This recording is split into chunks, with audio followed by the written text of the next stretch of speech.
नमस्कार दोस्तों, मैं हूं आपका दोस्त विजय और आज के इस ट्रेनिंग वीडियो में आपका बहुत बहुत स्वागत करता हूं, अभिनंदन करता हूं। आप सभी के सकुशलता की कामना करते हुए ये वीडियो लेकर आया हूं। इस वीडियो में हम चर्चा करेंगे कैनरा बैंक के स्केल 1 से 2 में जो प्रमोशन एग्जाम हुआ था 14 दिसंबर 2019 को, उसमें क्या क्या क्वेश्चन आए थे। मेमोरी कलेक्टेड क्वेश्चन ये हमारे एक यूट्यूबर साथी हरप्रीत जी ने भेजा था, तो हरप्रीत जी को धन्यवाद करते हुए चलिए चर्चा करते हैं। आज के जो सवाल नंबर 1 पर चर्चा करते हैं। सवाल नंबर 1 आपकी स्क्रीन पर कुछ इस प्रकार है। जी हाँ, किसान विकास पत्र इंटरेस्ट इज कंपाउंडेड। पहला सवाल पूछा गया है कि इन Kisan Vikas Patra saving certificate interest is to be calculate compounded, कि किसान विकास पत्र में इंटरेस्ट जो है कब कंपाउंडेड होता है। कि इस किसान विकास पत्र जो है वो सेविंग सर्टिफिकेट है और इसको डिनोमिनेशन में 1000, 5000, 10,000, 50,000 के डिनोमिनेशन में जारी किया जा सकता है और इसमें रेट ऑफ इंटरेस्ट भी ज़्यादा मिलता है। तो इसमें जो इंटरेस्ट पूछा गया है कंपाउंडेड कब होता है, तो आपके ऑप्शन कुछ इस प्रकार है। देखिए, मंथली, हाफ ईयरली, एनुअली और none of this.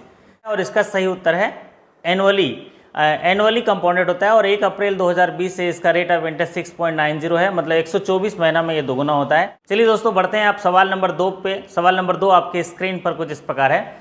Maximum loan in agriculture infrastructure under priority sector पर बारोवर।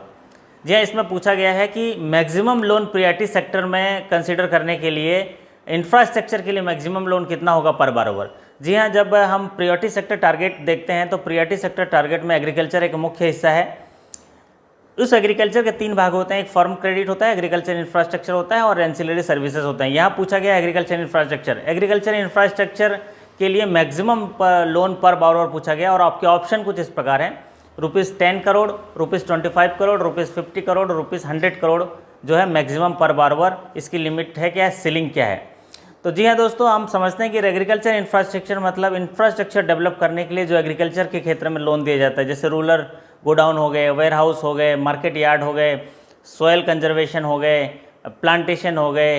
ये तमाम चीज़ें जो एग्रीकल्चर इंफ्रास्ट्रक्चर में आती हैं और इसमें पर बारोवर मैक्सिमम जो सीलिंग दिया गया है प्रियॉरिटी सेक्टर में, जरूर ये तो आप सभी को पता होगा, नहीं तो मैं बता दूं, इसका सही उत्तर है 100 करोड़। जी हाँ, इसका सही उत्तर है 100 करोड़। चलिए दोस्तों, आप बढ़ते हैं। हम सवाल नंबर 3 आपके स्क्रीन पर कुछ इस प्रकार है। सवाल नंबर 3 में पूछा गया है quantum of amount to file case against SARFAESI action. SARFAESI action लेना चाहते हैं किसी डिफॉल्ट बोरोवर के खिलाफ, तो वो क्वांटम क्या होना चाहिए, अमाउंट क्वांटम कितना, ओवरड्यू का कितना क्वांटम होना चाहिए। और आपके ऑप्शन कुछ इस प्रकार है। ऑप्शन दिया है पहले, overdue amount is more than 10%, overdue amount is more than 20%, overdue amount is more than 25%, overdue amount is more than 15%। अगर सरफेसी एक्शन चलाना चाहते हैं तो कुछ कंडीशन है, उस कंडीशन के बारे में पूछा गया है कि क्वांटम क्या होना चाहिए सरफेसी एक्शन केस फाइल करने के लिए। जी हाँ दोस्तों, आपको ये भी पता होगा कि सरफेसी एक्शन तभी लगाए जा सकते हैं जब 1 लाख से ज़्यादा जो आउटस्टैंडिंग होना चाहिए, खाता एनपीए होना चाहिए, सिक्योरिटी उसमें होनी चाहिए। एग्रीकल्चर लैंड में सरफेसी एक्शन नहीं चला सकते। और दूसरी बात, जो ओवरड्यू अमाउंट है उसका 20% से ज़्यादा बकाया होना चाहिए। तो यहाँ पर सही उत्तर होगा 20% से ज़्यादा बकाया है। मान लीजिए उसका बकाया 10 लाख है और उसने 8 लाख से ज़्यादा पटा दिया, 8 लाख पटा दिया, तो आप उसको सरफेसी एक्शन नहीं चला सकते, क्योंकि यहाँ 20% से ज़्यादा ओवरड्यू नहीं है। तो इसका सही उत्तर होगा ओवरड्यू मोर देन 20%। चलिए दोस्तों, बढ़ते हैं। सवाल नंबर 4 आपके स्क्रीन पर कुछ इस प्रकार है। What is the late fee charge for ETDS filing. ETDS file करने के लिए लेट फीस क्या लगता है, और आपके ऑप्शन दिए गए हैं इसमें। ₹50 per day, ₹100 per day, ₹200 per day, ₹250 per day. जी हाँ, यहाँ पर पूछा गया ETDS का लेट फीस क्या होता है और इसका सही उत्तर है कि ₹200 पर डे। ₹200 पर डे इसका सही उत्तर है। अगर ETDS फाइल में लेट होता है तो प्रतिदिन के हिसाब से ₹200 फीस, लेट फीस चार्ज किया जाता है। तो चलिए दोस्तों, बढ़ते हैं आप अगले सवाल में। सवाल नंबर 5 आपके स्क्रीन पर इस प्रकार है। सवाल नंबर 5 में पूछा गया है TDS applicable on rent income minimum limit. अगर रेंट इनकम से कोई कमा रहा है, रेंट इनकम में, तो उसमें TDS कब लगेगा और उसकी लिमिट क्या है। और आपके ऑप्शन कुछ इस प्रकार हैं। ₹1.50 लाख पर ईयर, 1.80 लाख और 2 लाख और 2.40 लाख। जी हाँ दोस्तों, TDS जो लगेगा रेंट इनकम पे, वो है, इसका सही उत्तर है ₹2,40,000। जी हाँ, ₹2,40,000 जो होता है वो आपको इसके ऊपर जो है TDS लगेगा, और वो जो TDS लगता है वो 10% लगता है अगर हाउस प्रॉपर्टी से रेंट आ रहा है तो, और अगर मशीन से आ रहा है तो 2% लगेगा। तो यहाँ पर सही उत्तर होगा इसका 2.40 लाख। जी हाँ, 2,40,000 इसका सही उत्तर होगा। ये इसके पहले जो है 1,80,000 था और इसको बढ़ा के 2,40,000 कर दिया गया। तो ये काफ़ी इंपॉर्टेंट सवाल है, 2,40,000 इसका आंसर होगा। जी हाँ दोस्तों, उम्मीद कर रहा हूँ कि ऐसे सवालों को करने से आपका मनोबल बढ़ता होगा और आपको एक आइडिया पता चलता होगा कैसे सवाल बैंकों में आने वाले हैं या आ रहे हैं, ताकि आपको तैयारी करने में मदद मिलेगी। तो चलिए बढ़ते हैं। सवाल नंबर 6 आपके स्क्रीन पर कुछ इस प्रकार है। सवाल नंबर 6 में पूछा गया है, soil note can be exchange by bank per customer per day up to maximum. जी हाँ, काफ़ी महत्वपूर्ण सवाल है। सॉइल नोट अगर कोई लेके आता है तो वो एक्सचेंज किया जा सकता है बैंक के द्वारा कस्टमर प्रति डे कितना मैक्सिमम कर सकते हैं। जी हाँ दोस्तों, और इसके लिए ऑप्शन दिया है, देखिए आपको कि 10 notes are 5,000, 20 notes are 5,000 maximum, 10 notes are 10,000 maximum, 20 notes are 10,000 maximum. Soil note जिसको गंदे और कटे फटे नोट बोलते हैं, उनको एक्सचेंज करने के लिए बैंकों को प्रति कस्टमर जो निर्धारित किया गया है मैक्सिमम, वो है 20 नोट और 5,000 पर डे। जी हाँ, एक कस्टमर का मैक्सिमम 20 नोट्स और 5,000 मैक्सिमम वो एक्सचेंज कर सकता है काउंटर पे।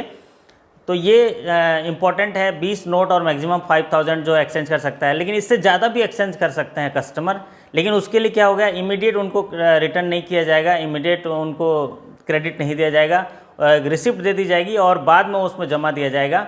तो फ्री जो पर डे मैक्सिमम जो एक्सचेंज किया जाएगा वो है 20 नोट और 5,000। ये एरिया जो है सॉइल नोट का हो गया, एक्सचेंज पॉलिसी हो गई, और करेंसी के काउंटरफिट नोट्स हो गए, और पेनल्टी से रिलेटेड, करेंसी चार्ज से रिलेटेड काफ़ी इंपॉर्टेंट पोर्शन है। मैं सोचता हूँ, मुझे भी ऐसा लगता है कि इस पर एक वीडियो बनाना चाहिए।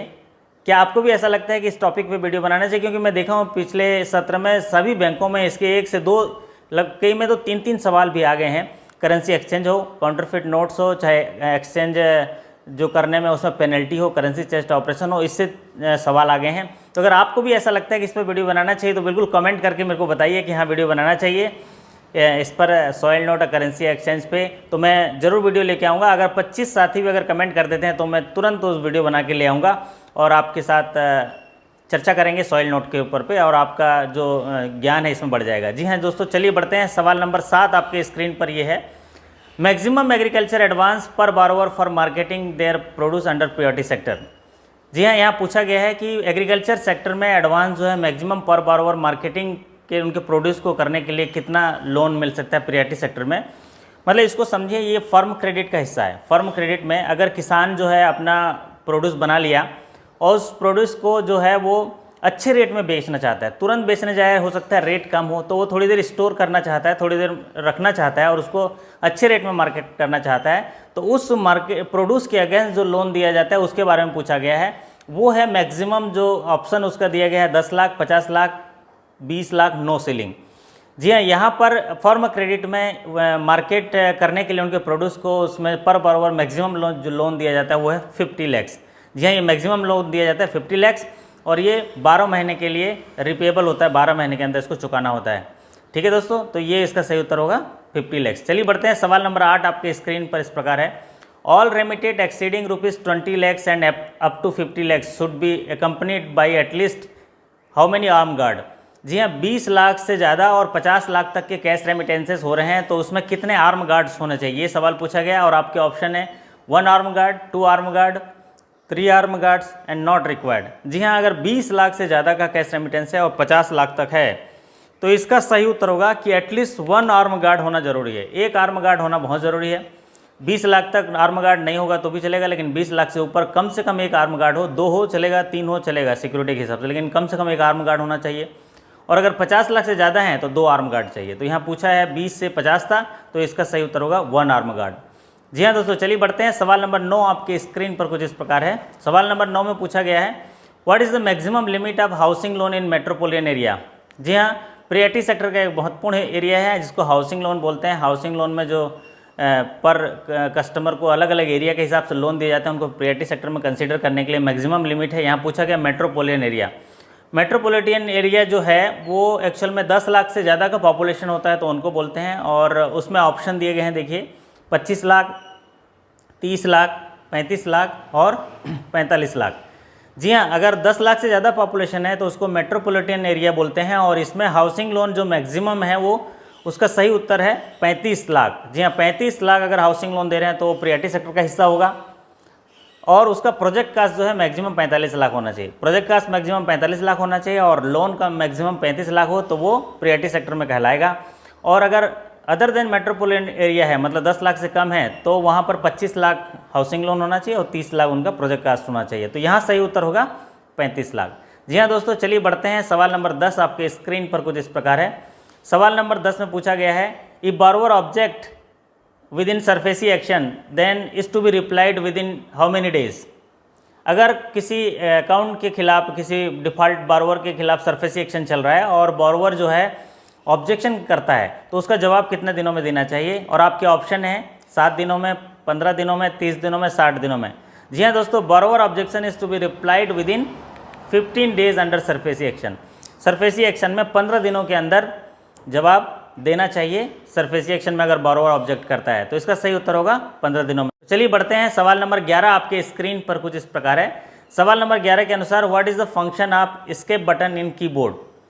एस्केप बटन का जो फंक्शन है वो कीबोर्ड में क्या है। और आपके ऑप्शन है कुछ इस प्रकार, close the application, cancel the current button, open a new tab, redo the action. जी हाँ, ये सरल सा सवाल पूछा गया कंप्यूटर लिटरेसी से रिलेटेड कि एस्केप बटन का जो है कीबोर्ड में क्या महत्व है, क्या फंक्शन है। तो इसका सही उत्तर है cancel the current tab. Cancel the current tab इसका सही उत्तर है।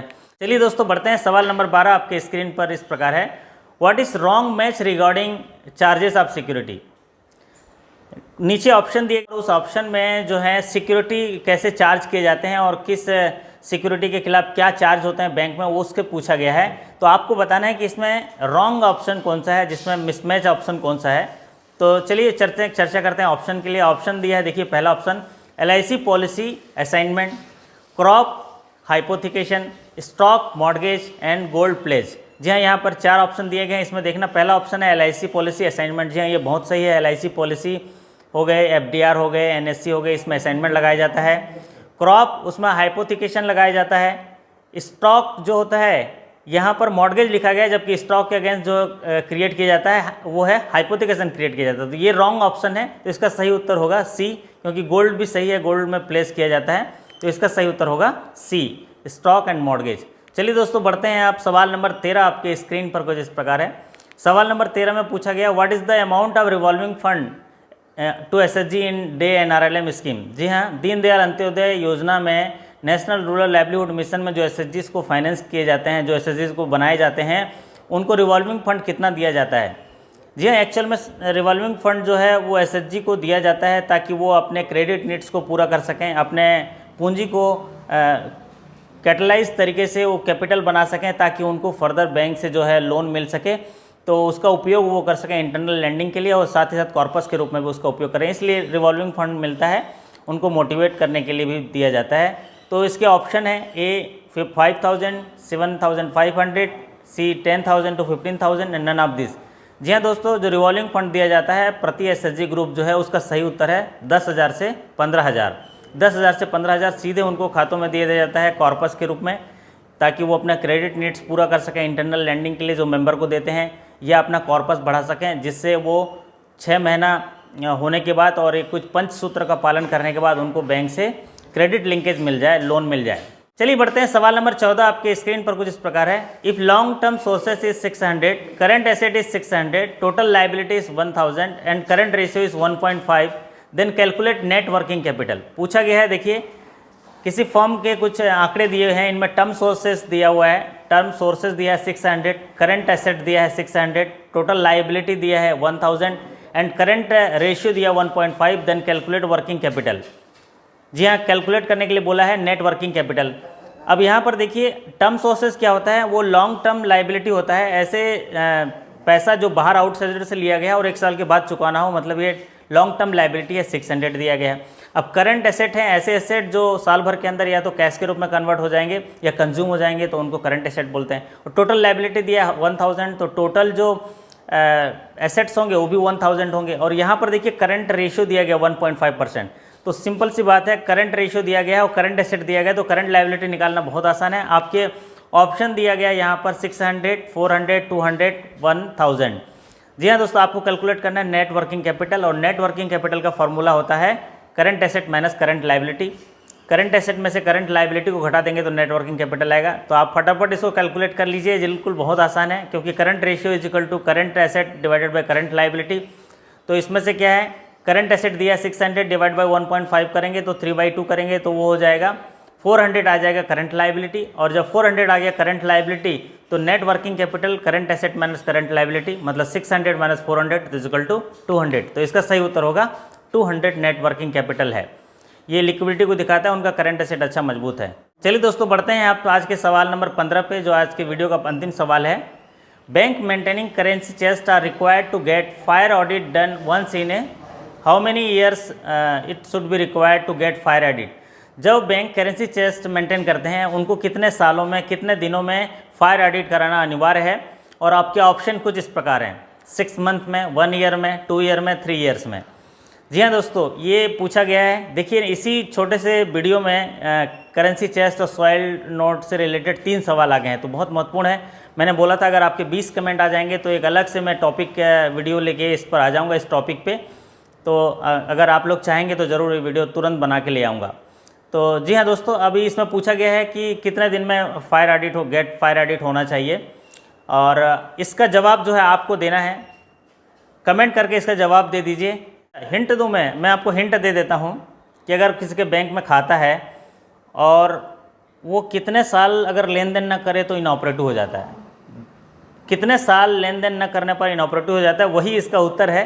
तो जी हाँ, मैंने हिंट भी दे दिया। अब जाके कमेंट करके आप बता दीजिए इसका सही उत्तर कितना है, कि बैंक जहाँ करेंसी चेस्ट मेंटेन करते हैं कितने दिनों में उनका फायर ऑडिट करना कंपलसरी है। तो जी हाँ दोस्तों, ये थे कुछ 15 सवाल। उम्मीद करता हूँ कि आपको बड़े अच्छे से समझ में आया होगा और आपको पता भी चला होगा, अनुभव मिला होगा कि किस तरह के सवाल पिछले एग्जाम्स में आए थे। अभी हम चर्चा कर रहे थे स्केल 1 to 2 के प्रमोशन एग्जाम कैनरा बैंक में, जो हमारे एक साथी हरप्रीत जी ने भेजा था। तो उनको धन्यवाद करते हुए और आप सभी के सफलता की कामना करते हुए मैं आपसे विदा लेता हूँ। फिर मुलाकात होगी अगले वीडियो के साथ। तब तक के लिए धन्यवाद। घर पे रहिए, सुरक्षित रहिए, मस्त रहिए, स्वस्थ रहिए। बहुत बहुत धन्यवाद। नमस्कार।